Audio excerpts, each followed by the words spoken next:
जी बिल्कुल, कल शाम से जो है लाहौर का मौसम काफ़ी खुशगवार हो गया था।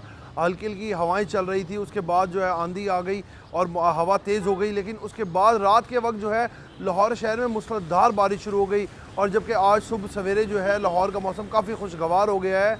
हवाएँ चल रही हैं ठंडी-ठंडी और लाहौर को बादलों ने अपनी लपेट में लिया हुआ है, जबकि सूरज का जो नामो निशान नज़र नहीं आ रहा। मौसम ख़ासा ठंडा हो गया है, पंखे वापस बंद हो गए हैं। जबकि लाहौर में टेम्परेचर की अगर बात की जाए तो कम से कम 17 डिग्री सेंटीग्रेड और ज़्यादा से ज़्यादा 27 डिग्री सेंटीग्रेड होने का इम्कान है। और जबकि पाकिस्तान के दूसरे शहरों की बात की जाए तो वहाँ से भी कल से जो शाम से जो है मौसम ख़ासा खुशगवार हो गया है, हल्की-हल्की बारिश हो रही है।